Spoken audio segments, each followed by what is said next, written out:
Breaking news now out of the Middle East. Iran has retaliated, striking a U.S. base in Qatar's Al Udeid air base. Iran says it launched an attack on U.S. forces there. Now, before that attack, the troops did get a warning to stay on high alert, according to CBS News. This was expected because Iran had vowed to retaliate after the U.S. bombed key nuclear sites in Iran, destroying them over the weekend.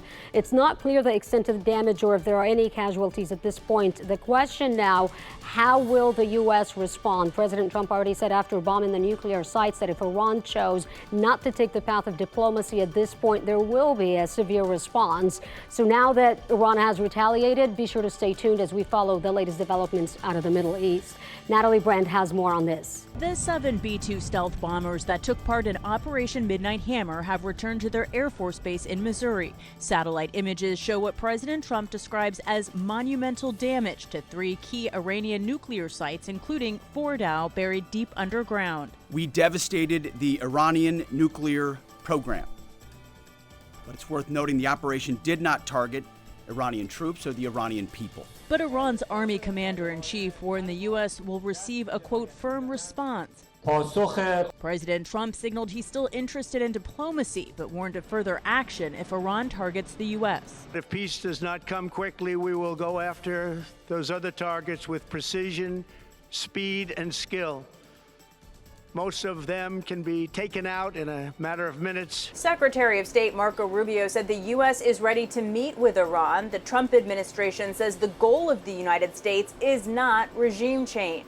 I think the president has been very clear that we are not interested in protracted conflicts in the Middle East. But this social media post Sunday is muddying the waters as the president asked if the current Iranian regime is unable to make Iran great again, why wouldn't there be a regime change? But if they refuse to engage in diplomacy moving forward, why shouldn't the Iranian people rise up against this brutal terrorist regime? That's a question the president raised last night. Overnight, Israel and Iran traded more missile strikes, fueling concerns about an escalating Middle East conflict.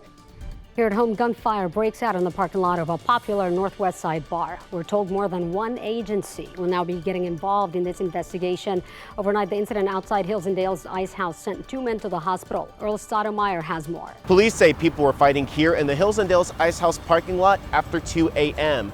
Officers say one man was losing in the fight and decided to grab a gun from his car and started shooting. Police say a 28-year-old man who was watching the fight got shot in the back. He was taken to the hospital and is expected to be okay. Officers also tell us another man who was in the fight got shot in the leg and drove himself to the hospital. The suspect took off after the shooting. Police have not been able to identify the shooter, but this isn't the first problem investigators have had at this location.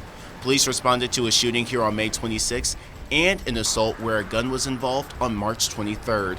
We learned this morning the Texas Alcoholic Beverage Commission is also investigating this case. Meanwhile, a shooter is on the run now after a man was killed near a popular downtown bar. Police got that call just after 2 Saturday morning on North Alamo near Bentley's Beer Garden. EMS did try saving the 32-year-old man who was shot, but they say he died at the scene. Witnesses told police they saw the victim and the suspect arguing just before. Then the suspect pulled out a gun and shot him, fired another shot, then ran off. No one else was hurt. Nearly 20 shots fired on the city's west side, and it sent 1 man to the hospital. All this unfolding in a vape shop parking lot off 410. Rania Kaur has that investigation. Police say the shooting happened in the parking lot of a vape shop. According to authorities, 2 people were shot at when they were leaving the Raw Gas Club San Antonio on Southwest Loop 410. As they were driving away, police say they yelled at 2 people in another car. Police say the 2 in the other car got upset and as they were driving away, fired shots. 1 person was hit in the arm and taken to the hospital. This morning, police told KENS 5 the victims were not cooperating with police. This is still an ongoing investigation. As soon as we learn more, we'll bring it to you on air and online at KENS5.com. That's your KENS 5 News Now on this Monday. I'm Sarah Forgany, and I'll see you tomorrow.